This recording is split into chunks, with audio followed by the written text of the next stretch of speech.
Hello दोस्तों, मैं Manish sir आप सभी को स्वागत करता हूं।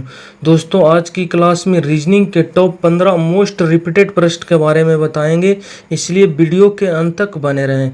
सारे प्रश्न इंपॉर्टेंट और सिलेक्टेड लिए गए हैं जो आपके एग्जाम के पॉइंट ऑफ व्यू से काफ़ी ज़्यादा इम्पोर्टेंट है। अगर आप किसी भी गवर्नमेंट एग्जाम की तैयारी करते हैं तो ऐसे प्रश्न आपके एग्जाम में हूबहू देखने को मिल सकते हैं। देखिएगा इस पार्ट में आपको किस तरह के प्रश्न देखने को मिलेंगे।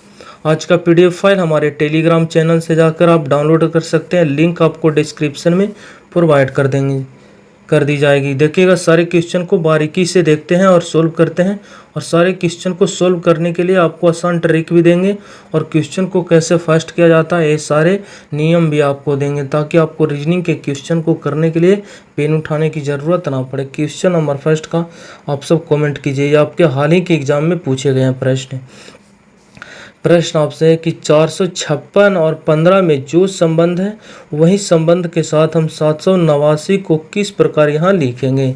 15 लिखेंगे, 16 या फिर 18 या फिर 24। कमेंट कीजिए इस प्रश्न का राइट आंसर क्या होगा।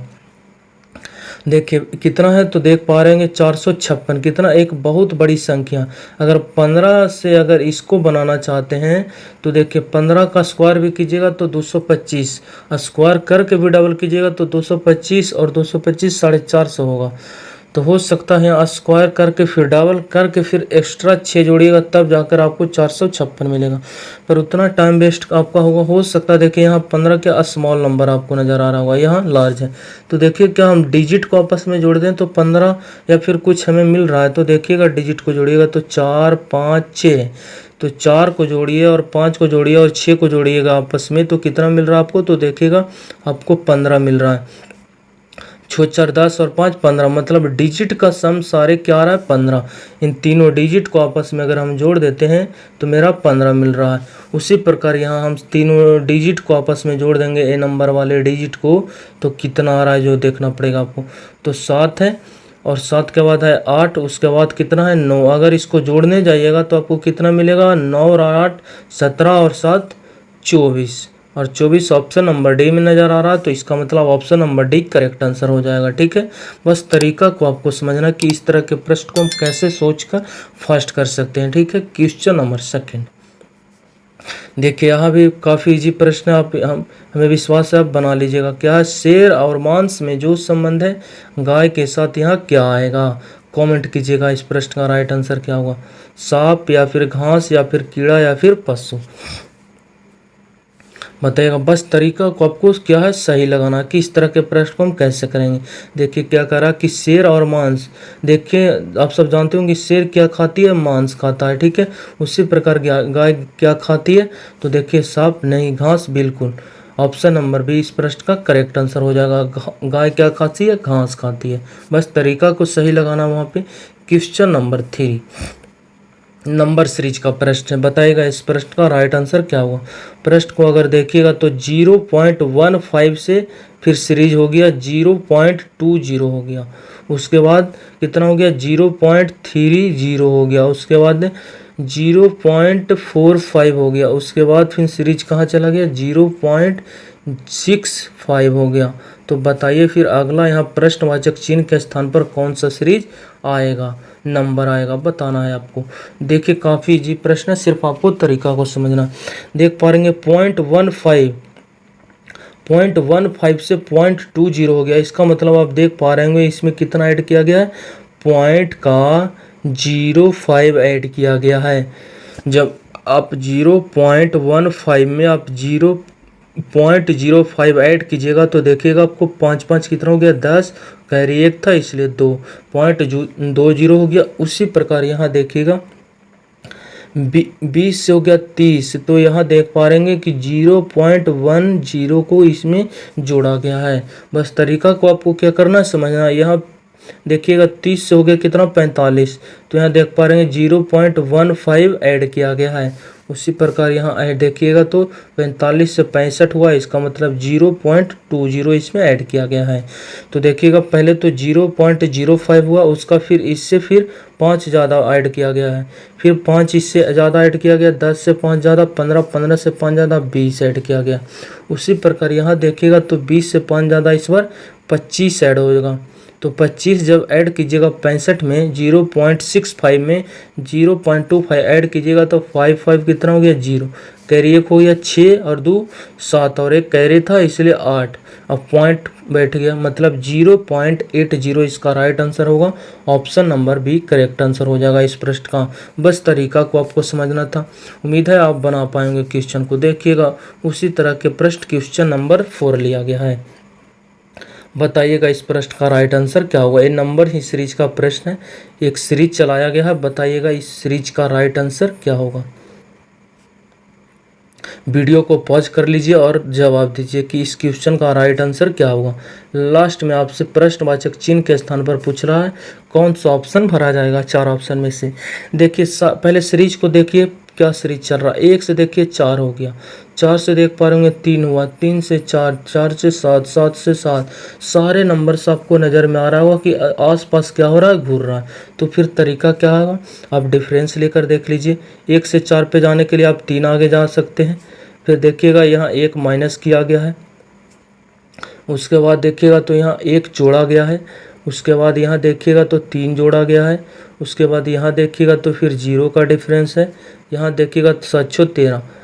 और सब कोई सीरीज या ऑर्डर हमें नज़र नहीं आ रहा है। सीरीज के साथ 3 बढ़ा, फिर 1 घट गया, फिर 1 बढ़ गया, फिर 3 बढ़ गया, फिर 0 का डिफरेंस है, फिर 6 बढ़ गया। और सब कोई ऑर्डर या सीक्वेंस हमें नज़र नहीं आ रहा। तो फिर आपको जब सारे नंबर आसपास में है सीरीज में और एक सीरीज के माध्यम से जब मेरा आंसर नहीं आ रहा, तो फिर इसमें देखेंगे कि क्या सीरीज में 2 सीरीज तो नहीं चलाया गया है। 2 सीरीज किस प्रकार चलता है, जैसे 1 से 3 पे जाने के लिए आपको क्या करना पड़ेगा, 2 आगे जाना पड़ेगा, ठीक है। फिर 3 से आपको 7 पे जाने के लिए कितना आगे जाना पड़ेगा, 4 आगे जाना पड़ेगा।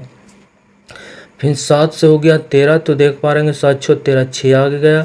तो अब देख पा रहे हैं एक ऑर्डर चल रहा है, 2 से 4, 4 से 6, तो इस बार 6 से 8 हट जाएगा, 2 और इसमें 6 में ज़्यादा जाएगा 8, और 13 और 8 21 मिलता है। ऑप्शन नंबर डी में 21 मुझे दिखाई दे रहा है, पर एक अलग सीरीज है उसको भी आपको चेक करना पड़ेगा, ठीक है। तो देखिएगा यहाँ 4 है, तो 4 से हुआ है 4, कितने का डिफरेंस है, 0 का डिफरेंस है। उसी प्रकार 4 से हो गया कितना 7, तो देख पा रहेंगे कि कितने का डिफरेंस है, 3 का डिफरेंस है, मतलब 3 आगे किया गया। पहले 0 जोड़ा, उसके बाद 3 जोड़ा, उसके बाद फिर 7 6 13 6 जोड़ा। यहाँ भी एक ऑर्डर चल रहा है, 0 फिर 3 फिर 6, तो फिर अगला 9 आता। पर हमें तो यहाँ प्रश्नवाचक चिन्ह के स्थान पे निकल चुकी है कितना, 21। ऑप्शन नंबर डी प्रश्न का करेक्ट आंसर हो जाएगा, ठीक है। नेक्स्ट, सिर्फ इसमें 2 सीरीज चल रहा था, यही बात को आपको पकड़ना था। क्वेश्चन नंबर 5, दी गई आकृति में कितने त्रिभुज हैं। बस बताइए इस प्रश्न का राइट आंसर क्या होना चाहिए। ये मोस्ट रिपीटेड प्रश्न, ऐसे पैटर्न के बेस पे आपके एग्जाम में क्वेश्चन 100% आपके एग्जाम में आएंगे। हम लिख कर बोलते हैं, बहुत एग्जाम में पूछे गए इस तरह के बेस पे प्रश्न। देखिए इसका शॉर्ट ट्रिक क्या है, ट्रिक एक बार में आंसर आ जाएगा। क्यों, देखिए अगर चतुर्भुज एक है, चतुर्भुज जानते होंगे जिसकी 4 भुजाएं आपस में जुड़ी हो, ये चतुर्भुज हो गया। चतुर्भुज के अंतर्गत बहुत आते हैं, ठीक है। चतुर्भुज के अंदर अगर दोनों विकर्ण जानते होंगे, दोनों विकर्ण अगर चारों कॉर्नर पे आकर जुड़ रही है, तो फिर उसका तरीका क्या है, ट्रिक क्या है कि ट्रायंगल्स को गिन लीजिए, उसके बाद आपस उसमें फिर डबल कर दीजिए। जैसे देखिए ए आपको एक क्या नज़र आ रहा होगा, चतुर्भुज नज़र आ रहा होगा, ठीक है। उसके बाद दोनों विकर्ण इसमें कौन हो गया, एक विकर्ण ए है और दूसरा विकर्ण ए है। 2 कॉन्सेप्ट इसमें लग गया, चतुर्भुज भी है और दोनों विकर्ण चारों कोना पर मर्ज हो रही है। तो ट्रायंगल्स की संख्या कैसे निकालेंगे हम, देखिए पहले आप नॉर्मली गिन लीजिए कि कितने, एक ट्रायंगल ए हो गया, दूसरा ट्रायंगल ए आ रहा है, तीसरा ट्रायंगल से ए हो गया आपका, चौथा ट्रायंगल से ए हो गया, ये आपका 5वां ट्रायंगल से ए, छठा, ये 7वां, 8वां, टोटल सिंगल हमें 8 ट्रायंगल्स मिला। तो ट्रिक क्या कहता है कि सीधा जो भी गिन कर आया उसका डबल कर दीजिए आप, ठीक है। तो 8 का डबल कीजिएगा, कितना हो गया 16, मतलब इस पार्ट में टोटल 16 ट्रायंगल्स है। Option number D correct answer हो जाएगा, ठीक है। तरीका क्या है कि अगर चतुर्भुज के अंदर दोनों विकर्ण आकर चारों कोना पर मिल रहे हैं, तो पहले सिंगल कितने ट्रायंगल्स बन रहे हैं वो गिन लीजिए, गिने कितना हुआ 8। उसके बाद ट्रिक इसका कहता है डबल 2 से मल्टीप्लाई कर दीजिए। अगर 10 रहता तो फिर भी 2 से मल्टीप्लाई होता, 4 रहता, 5 रहता, 6 रहता, जो भी रहता उसमें हम 2 से मल्टीप्लाई करके हम अपना आंसर देंगे आप अपने एग्जाम में, ठीक है। आपको याद रह जाएंगे, या फिर कॉपी के बगल में लिख लीजिए। जो हम बोले हैं पाठ को। क्वेश्चन नंबर 6 करा, दिए गए विकल्पों में से लुप्त संख्या ज्ञात कीजिए। यहाँ पे एक मिसिंग नंबर है, आपको दिखाई दे रहा होगा 8, प्रश्नवाचक चिन्ह है। यहाँ पे कौन सा ऑप्शन भराएगा जो आपको पता करना है, बस तरीका को आपको समझना है। तरीका इसमें किस प्रकार, अगर यहाँ लेफ्ट राइट देखिएगा तो सारे नंबर्स स्मॉल नज़र आ रहा है हमें, तो यहाँ लेफ्ट राइट हम चेक नहीं करेंगे, ऊपर नीचे चेक करेंगे तो देखिएगा नीचे सारे में लार्ज नंबर नज़र आ रहा है। इसका मतलब इन दोनों छोटे नंबर्स की मदद से नीचे वाले बड़ी संख्या हम बना सकते हैं। तो क्या करना, बस तरीका आप समझ गए कि यहाँ हम रिलेशन ऊपर नीचे लगा कर अपना आंसर इजीली ला पाएंगे।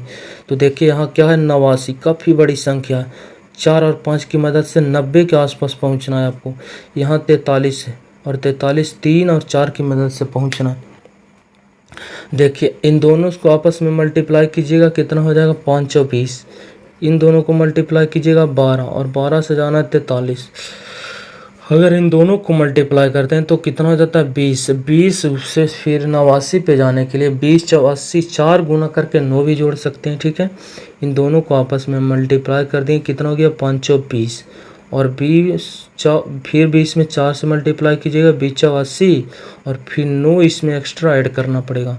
देखिए पहले 4 से मल्टीप्लाई किए फिर 9 जोड़े, उसी प्रकार यहाँ देखते हैं 4 तिया 12 और 12 में 4 से मल्टीप्लाई कीजिएगा तो कितना हो जाएगा 4 तिया 12 और 12 × 36 और 36 में जब 9 जोड़िएगा तो कितना मिलेगा 36 में 9 जोड़िएगा तो 36 में जब 9 जोड़िएगा तो आपको 45 मिलेगा, पर है यहाँ 43। इसका मतलब वो लॉजिक मेरा क्या हो गया, गलत हो गया। तो फिर आपको अलग तरीके से इसमें सोचना पड़ेगा, ठीक है। अलग तरीका किस प्रकार सोच सकते हैं, क्या देखिए, क्या दोनों का स्क्वायर करके जोड़ते हैं तो क्या मिल रहा है मेरा नीचे वाले नंबर की नहीं। 4 का स्क्वायर कितना होता है 16, 5 का स्क्वायर कितना होता है 25, पर इन दोनों को जोड़ते हैं तो ये 1 3 1 4 41 के आस पास आ रहा है। इसका मतलब इस तरीके से भी मेरा आंसर नहीं आ रहा। तो फिर एक नंबर्स का क्यूब कर लीजिए। 4 का क्यूब कितना होता है 64, डायरेक्ट 4 का क्यूब 64, 4 4 16, 16 4 64 और 5 का फिर स्क्वायर कर लीजिए, क्योंकि 5 का क्यूब कीजिएगा तो 125 ऐसी चला जाएगा इसके पार। 5 का स्क्वायर कितना होता है 25। अब इसको ऐड करके देखते हैं तो 5 4 9 अच्छो 2 8 89 मिल रहा है। ऊपर वाले का स्क्वायर नीचे वाले की क्यूब करके जोड़ दिए तो नीचे वाले नंबर्स मिल रहा है। उसी प्रकार यहाँ देखते हैं 3 का क्यूब कितना होता है 27 और 4 का यहाँ पे स्क्वायर होगा तो 4 4 16 ऐड करके देखते हैं 7 6 13 कैरी 1 3 और 1 4 43 यहाँ भी प्रेजेंट है। ऊपर वाले का क्यूब और सेकंड वाले का स्क्वायर के साथ ऐड किए, नीचे वाले लार्ज नंबर आ रहा है, दोनों में लॉजिक सेम है। तो तरीका क्या आपका हो गया, ऊपर वाले का क्यूब सेकंड वाले का स्क्वायर जुटेगा। 1 का क्यूब 3, 2 का क्यूब 8, क्यूब का मतलब लगातार 3 बार मल्टीप्लाई, तो 8 और 3 को जब जोड़िएगा 8 3 कितना होगा, सॉरी 2 का भी हम क्यूब कर दिए, 2 का क्यूब नहीं होगा 2 का स्क्वायर होगा, ठीक है। यहाँ पर क्या होगा 2 का स्क्वायर होगा। 2 का स्क्वायर कितना होता है 4, क्या है 2 का स्क्वायर। 1 का क्यूब 1 होता, क्या हम लिखना चाह रहे हैं, क्या लिखा रहा है, देखिए 1 का क्यूब होता है 1, 2 का स्क्वायर कितना होता है 4। अब अगर इन दोनों को फिर आपस में जोड़िएगा तो क्या आ रहा है 5। ऑप्शन नंबर सी प्रश्न का करेक्ट आंसर हो जाएगा, ठीक है। तरीका को आप समझ चुके हैं। क्वेश्चन नंबर 7 प्रश्न को समझिए। कह रहा है फसल और खेत और जौ के बीच सही डायग्राम की पहचान कीजिए। कौन सा डायग्राम इन तीनों में बनेगा। सबसे पहले तो फसल, जौ जितने भी है, जितने की जितने सारे जौ फसल के अंतर्गत है। ऊपर वाले फसल हो गया आपका, जौ हो गया, जितने भी धरती पे जौ है सारे के सारे क्या है फसल के अंतर्गत आते हैं। ये आपका जौ हो जाएगा और ये बाहर वाले क्या हो जाएंगे आपके फसल। और फसल किसके अंतर्गत आ जाएंगे, पृथ्वी के अंतर्गत, या फिर बोल सकते हैं खेत के अंतर्गत। फसल कहाँ उगाई जाती है, खेत में, इसका मतलब बाहर वाला हो जाएगा आपका खेत। इस प्रकार इसका सही डायग्राम बनेगा, ठीक है। और उस प्रकार की डायग्राम हमें नजर आ रहा है कहाँ, ऑप्शन नंबर डी में। ऑप्शन नंबर डी प्रश्न का करेक्ट आंसर हो जाएगा।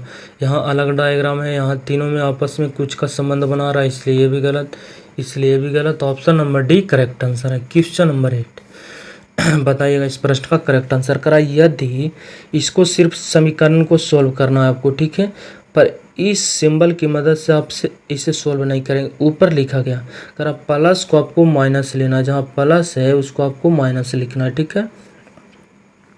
प्लस को क्या लिखना आपको माइनस, और बोल रहा माइनस का मतलब गुना, जहाँ माइनस है उसको आपको गुना लेना है, ठीक है। और करा गुना का मतलब भागा, जहाँ गुना आपको नज़र आ रहा है उसको आपको भागा लेना है। उसके बाद करा भागा का मतलब जोड़, जहाँ भागा है उसको आपको जोड़ना है। तो निम्नलिखित का पद का मान क्या होगा। अब इसे सोल्व कीजिए, आपका राइट आंसर इजीली निकल जाएगा। सोल्व करने जाइएगा तो क्या है 14 माइनस 3, तो 14 माइनस का 3 है, तो माइनस को क्या बोला मल्टीप्लाई, तो फिर यहाँ मल्टीप्लाई लेना पड़ेगा। फिर यहाँ प्लस 10 है, तो प्लस का मतलब बोला गया माइनस, तो यहाँ माइनस हो जाएगा प्लस की जगह और 10। फिर गुना 5 है, तो गुना को बोला भागा, तो भागा 5 हो जाएगा, ठीक है। क्या हो जाएगा भागा 5 हो जाएगा। उसके बाद लास्ट में भागा 5, तो भागा को बोला जोड़, तो जोड़ का 5 हो जाएगा। अब इसे सोल्व कीजिए। सोल्व करने का तरीका आप सब पढ़ेंगे। सबसे पहले क्रिया बड़मास में होती है का की, पहले का अगर पीछे भाग तब गुना तब जोड़ घटाओ। का इसमें नहीं है तो भागा पे चलिए, भागा तो मिल रहा है तो भागा इन दोनों में जाएगा, 2 बार में कट जाएगा, 5 दूनी 10। फिर हम चलेंगे मल्टीपल पे, मल्टीपल यहाँ है तो 4 42। उसके बाद फिर हम चलेंगे जोड़ पे, तो यहाँ माइनस का 2 है, तो 42 प्लस 45 कितना हो गया 47, और 47 फिर लास्ट में माइनस होगा। 47 में से जब 2 माइनस कीजिएगा 45 मिलेगा। Option number C correct answer हो जाएगा इस प्रश्न का राइट आंसर।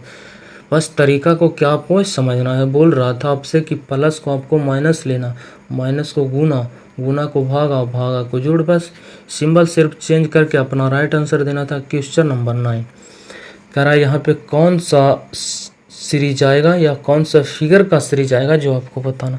बस तरीका को देखना पड़ेगा कि यहाँ देख पा रहे सारे में बाहर में एक सर्कल के फॉर्म में आया, इसी की मदद से देंगे और अंदर वाले इसके बेस पे देंगे। तो यहाँ देखते हैं तो सर्कल 1 2 3 4 5 हुआ है इसमें देखते हैं 1 2 3 4, इसमें 5 है सर्कल बाहर, इसमें सर्कल है 4, 1 2 3, इसमें बाहर सर्कल है 3, इसमें है 2। इसका मतलब देख पा रहे एक एक सर्कल घटते गया, इसका मतलब शुरुआती में 6 सर्कल रहा होगा, तो यहाँ 2 ये सर्कल है, इसलिए ऑप्शन गलत। 1 2 3 4 5, इसमें 5 सर्कल है, सॉरी 6 सर्कल है, एक नीचे था 6। यहाँ देखते हैं तो 1 2 3 4 5 6, यहाँ भी 6 सर्कल है, 1 2 3 4 5 6 सर्कल यहाँ भी।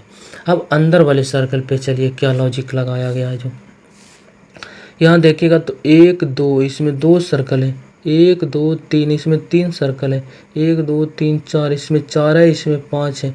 इसका मतलब अंदर वाले सर्कल में बढ़ता जा रहा है, तो 2 से पहले यहाँ 1 रहा होगा अंदर वाले में सर्कल, तभी तो 1 से 2 हुआ, फिर 3 हुआ, फिर 4 हुआ, फिर 5 हुआ।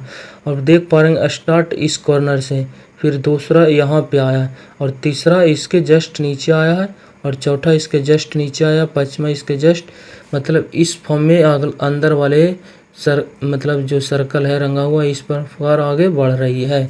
तो यहाँ 1 से स्टार्ट होगा, मतलब इसी कॉर्नर पे एक सर्कल सिर्फ आना चाहिए, अंदर सिर्फ एक, ये तो ऐसे ही कटा हुआ। यहाँ पे एक सर्कल नहीं आया इसलिए ऑप्शन गलत, यहाँ 2 सर्कल है इसलिए गलत, यहाँ सॉरी पिंस, यहाँ देखिएगा तो एक सर्कल रंगा हुआ है। ऑप्शन नंबर यहाँ पे कौन भरा जाएगा, ये वाले फिगर डी वाले भरा जाएगा, ठीक है। Option number D correct answer हो जाएगा इस प्रश्न का राइट आंसर। बस तरीका को आपको समझना था, इस सिंबल की मदद से आपको राइट आंसर देना था। क्वेश्चन नंबर 10 कथन है, आपसे एक कथन दिया गया और निष्कर्ष दिया गया, तो बताइए कि इस कथन के अनुसार कौन सा निष्कर्ष सही है। पहला सही है, दूसरा सही है, तीसरा सही है, या फिर कौन गलत है कौन सही है, जो आपको बताना है। तरीका क्या है इसमें जो समझना, आपको तरीका को सिर्फ समझना कि हाँ लॉजिक क्या लगाया जा रहा है, ठीक है। तरीका इसमें है करा एल से बड़ा और बराबर है कौन आर, और आर से बड़ा है एम से बड़ा है एन से बड़ा है के। जिधर की तरफ मुंह खुला हुआ रहता है उधर बड़ा माना जाता है, ठीक है। बस तरीका आप समझ गए। तो देखिए निष्कर्ष क्या है, पहला निष्कर्ष करा एल से बड़ा है एन, एल से एन पे जाने के लिए एल यहाँ है आपका, एन यहाँ है, तो चलिए देखिए एल से एन पे जाने के लिए पहला आपको मिला कि एल से बड़ा और बराबर है आर, पहला सिंबल ए मिला। फिर मिला है आपको, फिर बड़ा वाला मिला, फिर बड़ा वाला मिला। इन तीनों में सबसे पहले कौन आएगा? सबसे बड़ा वाला। और सबसे बड़ा वाला ये वाले सिंबल होता है। और देखिएगा यहाँ सबसे बड़ा वाला सिंबल आया, मतलब पहला निष्कर्ष मेरा सही है। दूसरा निष्कर्ष क्या करा? के बड़ा है एम से, के से एम पे जाना है आपको। के यहाँ पे है, एम यहाँ पे, और के की तरफ मुंह खुला हुआ, तो के की तरफ में भी मेरा मुंह खुला हुआ रहना चाहिए। देखिए के की तरफ एम पे जाना, के से एम पे, तो पहले देखिएगा के की तरफ मुंह खुला हुआ है, चलिए ठीक है। उसके बाद फिर देखिएगा एम की तरफ मुंह खुला हुआ, मतलब दोनों इस सिंबल में से यही सिंबल आएगा, ठीक है। यही सिंबल आने की मतलब के की तरफ मुंह खुला होना चाहिए। देखिए है, ये भी ऑप्शन सही है। फिर आर से जाना है एन, आर से एन, आर यहाँ है, एन यहाँ है। आर से एन जाने के लिए मुंह खुला हुआ चाहिए एन पर। देखिए एन इधर ही की तरफ है, एन की तरफ दोनों सिंबल खुला हुआ, इसका मतलब ये भी तरीका क्या है? सही है। मतलब इसमें जो है सभी निष्कर्ष उपयुक्त है, तीनों के तीनों निष्कर्ष सही है। इसके मदद से ये तीनों निष्कर्ष बनाया जा सकता है, ठीक है। बस तरीका को आपको समझना। और आपको यहाँ कन्फ्यूजन हो रहा होगा कि यही क्यों आया सिंबल, जैसे तीन ही सिंबल होते हैं। देखिए या तो छोटा होगा या फिर ब्लॉक, ये तो ब्लॉक सिस्टम हो, ये ब्लॉक सिस्टम हो गया। इसको देखिए या तो बड़ा होगा या फिर बड़ा, या बराबर होगा या फिर बराबर होगा। तो इसमें सबसे पहले हम लेंगे बड़े वाले को, ठीक है। अगर बड़ा नहीं रहता तो फिर हम जैसे यहाँ पे एक देख लीजिए, तो इसमें इसको लेते हैं, बड़ा वाला नहीं है तो बड़ा या फिर बराबर को लेंगे। अगर फिर ये बड़ा या बराबर भी नहीं रहेगा तब लास्ट में हम बराबर को रखते हैं। यहाँ देखिएगा बड़ा या बराबर था, फिर बड़ा था, फिर बड़ा था, तो इसीलिए हम बड़ा को लिए। यहाँ बड़ा था इसीलिए हम बड़ा को लिए, ठीक है। बस तरीका को आपको समझना। क्वेश्चन नंबर 10, राशियाम पश्चिम की ओर सम्मुख है। कुछ न सम्मुख का मतलब यहाँ पश्चिम की तरफ देख रहा है व्यक्ति, श्याम। डायग्राम में ऊपर वाले को हम बोलते हैं उत्तर, नीचे वाले को बोलते हैं साउथ दक्षिण, और इधर वाले को बोलते हैं पूरब, और राइट इधर वाले को हम बोलते हैं पश्चिम। प्रश्न आपसे बोला गया है श्याम पश्चिम की तरफ सम्मुख है, मतलब व्यक्ति जो श्याम है उसका मुख किधर है? पश्चिम की तरफ। चलिए इधर की तरफ व्यक्ति का मुख है। उसके बाद बोला वह अपने दाईं ओर और फिर बाईं ओर मुड़ता, पहले दाईं घुरा है फिर बाईं घुरा है। दाईं का मतलब घड़ी की दिशा में, मतलब व्यक्ति का अगर मुख इधर पश्चिम के तो इसका दाहिना हाथ इधर है, बायां हाथ इधर है। जब भी बाएं बोलेगा या दाएं बोलेगा, दाएं जब भी बोलेगा क्या कीजिएगा? आप घड़ी की डायरेक्शन में घुर जाइए। जब भी आपको बाएं बोलेगा घड़ी के विपरीत घुर जाइए, ठीक है। पहले आपको दाएं घूरना, उसके बाद दाएं का मतलब घड़ी की डायरेक्शन में। यहाँ से इस प्रकार घूरने का मतलब आप इधर जाइएगा, ठीक है। घड़ी की डायरेक्शन राइट बताता है, और जब घड़ी की डायरेक्शन राइट बताता है तो मतलब व्यक्ति इस तरफ से पश्चिम से उत्तर चला गया, ठीक है, उत्तर की तरफ। उसके बाद फिर से बोला है बाएं घुर गया, बाएं का मतलब घड़ी के विपरीत घुर गया इस प्रकार। और विपरीत घूरने का मतलब नीचे आएगा, मतलब फिर उत्तर था, उत्तर से फिर से पश्चिम में आ गया। मतलब एक लेफ्ट लिया, एक राइट लिया, फिर एक लेफ्ट राइट खत्म। मतलब क्या है? इसके डायरेक्शन में कोई चेंज नहीं होगा। पश्चिम की तरफ डायरेक्शन था तो अभी पश्चिम की तरफ डायरेक्शन ही रहेगा, ठीक है। नेक्स्ट क्वेश्चन नंबर 12, अगर विषम की पहचान कीजिए। एप्पल, गुलाब, कमल, कुमुदनी, लिली आप सब जानते होंगे एक फूल है। रोज भी क्या है? फूल। गुलाब भी फूल है, लोटस कमल भी फूल है। पर एप्पल क्या है? एक सेब है। और ये जानते होंगे फल है। इसलिए सबसे अलग कौन है? विषम कौन है? ए। ऑप्शन नंबर 1 करेक्ट आंसर हो जाएगा। क्वेश्चन नंबर 13, सही दर्पण प्रतिबिंब बताइए। दर्पण प्रतिबिंब में सबसे पहले आपको देखना किधर, दर्पण किधर रखा हुआ। दर्पण लेफ्ट या राइट में रखा जाएगा तो मिरर इमेज का प्रश्न माना जाएगा। अगर मिरर टॉप या फिर बॉटम में रखा जाएगा तो वाटर इमेज की तरह काम करेगा। मिरर रखा है लेफ्ट की तरफ, बाएं की तरफ, इसका मतलब यही प्रश्न आपका मिरर इमेज का प्रश्न। मिरर इमेज में प्रश्न है मिरर इमेज का। उसके बाद मिरर इमेज का कॉन्सेप्ट क्या कहता है? मिरर इमेज का कॉन्सेप्ट कहता है जो दायां है उसे बायां कर दीजिए और जो बायां है उसे आप दायां कर दीजिए। सिर्फ एक कॉन्सेप्ट है। तो देखिए, और जो नज़दीक में हो नज़दीक में रहेगा। ये रंगा हुआ पार्ट मिरर के नज़दीक में, तो जब इसका रिफ्लेक्शन प्रतिबिंब बनेगा तो रंगा हुआ पार्ट नज़दीक में आएगा। यहाँ रंगा, ये तो मिरर मान लीजिए, देखिए ये रंगा हुआ पट है, यहाँ मिरर है तो ये रंगा हुआ पट दूर कर दिया इसलिए गलत। ये रंगा हुआ पट नज़दीक में नहीं है, देखिए दूर में, इसलिए ऑप्शन भी गलत। यहाँ देखिएगा तो रंगा हुआ पट नज़दीक में नज़र आ रहा है। उसके बाद टॉप और बॉटम में चेंज नहीं होना था। अब ध्यान से देखिएगा तो एक नीचे यहाँ पे एक कर्व के फॉर्म में एक ट्रायंगल, सीधा ट्रायंगल बन रहा है, ठीक है। यहाँ देखिएगा तो एक सीधा ट्रायंगल तो बन रहा है कर्व के फॉर्म में, यहाँ देखिएगा तो एक सीधा ट्रायंगल के फॉर्म में यहाँ आकृति नहीं बन रही, जिसका बेस नीचे है। इसका बेस देखिए नीचे बन रहा है पर इसका नहीं, इसलिए ऑप्शन भी गलत। 3 ऑप्शन जब आपका गलत हो गया तो इसका मतलब इसका प्रतिबिंब जो बनेगा ऑप्शन नंबर ए की तरफ बनेगा, ठीक है।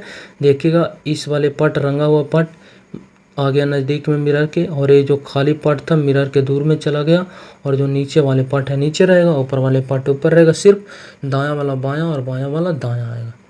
ये इसी कॉन्सेप्ट की मदद से आप प्रश्न को बनाइएगा एग्जाम में। प्रश्न क्वेश्चन नंबर 14 क्या करा, ई बी की बहन है। देखिए ई जो है बी की बहन है, बी की बहन है कौन, ई, और बहन है इसलिए इसको आपको सर्कल में लग दी। फीमेल को आपको डिनोट करना है कि ये फीमेल है या फिर मेल है, उसको आप कैसे डिनोट कीजिएगा, कुछ सिंबल दीजिएगा तभी तो फीमेल को हम सर्कल में रखेंगे और मेल को ट्रायंगल में रखेंगे। इससे आपको जेंडर डिसाइड करने में इजी होगा। जैसे देखिए बी की बहन हो गया ई, ठीक है। उसके बाद करा ए सी का पिता है, ये नहीं यहाँ है ना सी यहाँ, क्यों भी नहीं, तो इसको आपको लास्ट में देखिएगा, पहले यहाँ है बी सी का, बी जो है सी पुत्र का है, सॉरी क्या लिख दिया है, बी सी पुत्र का है, बी जो है सी का पुत्र है, जो लिखाना चाहिए। मान लीजिए ये जो बी है सी का पुत्र है, इसका मतलब सी पेरेंट्स होंगे, मदर या फिर फादर, इसलिए एक पीढ़ी इनसे ऊपर है। और बी पुत्र है, इसका मतलब इसका जेंडर पता क्या चला कि मेल है, और बी सी इसके माता या फिर पिता हो सकते हैं। अब इस पॉइंट पे आइए, करा ए सी का पिता है, सी का पिता कौन है, पिता है सी का, इसलिए एक पीढ़ी इसके भी ऊपर जाएंगे। और कौन है पिता, ए, और पिता इसलिए ए का जेंडर पता चला कि ए मेल है, सी का जेंडर पता नहीं चला। प्रश्न आपसे कह रहा ए ई से कैसे संबंधित है, ए ई से कैसे संबंधित है, ई ए कौन है, ई का जो आपको बताना है। देखिए ये आपस में भाई बहन है, ये भाई है ये बहन है। अगर ये माता होगा तो ए को नाना मानना पड़ेगा आपको, माता के पिता नाना हो जाएंगे। अगर ये इसके पिता होंगे सही तो पिता के पिता क्या होते हैं, दादा, ठीक है। और इंग्लिश में ये ग्रैंड फादर को हम सब दादा या दानी दोनों दादा या फिर नाना दोनों बोलते हैं, इसलिए करेक्ट आंसर आपको मानना पड़ेगा ऑप्शन नंबर ए। पोती होगा नहीं, परदादा नहीं होगा, पिता नहीं होगा, option number A correct answer हो जाएगा, ठीक है। बस तरीका को आपको समझना किस प्रकार किया गया। देखिए कह रहा यदि क्लॉक को हम ऐसे लिखें तो बताइए कि हम स्टेप्स को कैसे लिखेंगे। बस तरीका को क्या है आपको समझना कि लेटर के साथ क्या किया गया। देखिएगा तो CLOCK क्लॉक को किस प्रकार लिखा गया है, इस फॉर्म में, के है, उसके बाद सी है, उसके बाद ओ है, उसके बाद एल है, उसके बाद सी। क्लॉक को इस रूप में लिखा गया, लिखते हैं तो लेटर के तो ही चेंज करके या फिर लेटर में कुछ जोड़ के लिखा जाएगा। कोडिंग डिकोडिंग का प्रश्न है आपके। तो देखिएगा 3 से हो गया 11, 8 3 11, 8 बढ़ गया, 12 से हो गया कितना 3, तो 9 देख पा रहेंगे, 9 और 3 कितना होता है 12, 9 माइनस किया गया, यहाँ 0 का डिफरेंस है। यहाँ देखिएगा तो 12 को 9 में इसमें आगे किया गया। कोई भी लॉजिक या पैटर्न हमें नज़र नहीं आ रहा है इसमें क्या किया गया है लेटर के साथ जो। तो फिर तरीका आपको क्या है मालूम, या फिर ले जब शुरुआती में आपको पता नहीं चले सीधा में तो उल्टा देखिए, क्या उल्टा से डायग्राम तो आपको नहीं दिया गया है संबंध। तो देखिए सी है शुरू में, तो सी हमें लास्ट में दिखाई दे रहा। उसके बाद एल देखिए लास्ट से आया शुरुआत से, मतलब शुरुआत वाले जो बाएं से दाएं गया है लेटर, उससे दाएं से बाएं लिख दिया, कुछ नहीं किया गया। जो बाएं से दाएं जा रहा था उससे दाएं से बाएं कर दिया। बस तरीका आपका मालूम हो गया कि किस प्रकार लिखा गया। तो स्टेप्स के बारे में आपसे पूछा गया प्रश्न, कुछ नहीं करेंगे। जो शुरुआत में गया वो लास्ट से स्टार्ट होगा, एस लास्ट में जाएगा, फिर टी जाएगा, उसके बाद फिर ई आएगा, उसके बाद फिर पी आएगा, उसके बाद फिर एस आएगा। मतलब S P E S P E S P E नहीं है, S P E S P E नहीं है। उसके बाद टी एस ST है इसलिए गलत, TS ऑप्शन नंबर सी में मिल रहा, option number C correct answer हो जाएगा। ठीक है, आप कमेंट कीजिएगा कि टोटल 15 में से आपका स्कोर कितना रहा, और मिलते हैं कल की वीडियो में। जब तक के लिए बाय, टेक केयर। अगर वीडियो अच्छा लगता हो तो प्लीज़ शेयर कीजिए, इसी तरह का कंटेंट आपको प्रोवाइड करते रहेंगे। मिलते हैं नेक्स्ट वीडियो में, चलिए बाय, टेक केयर।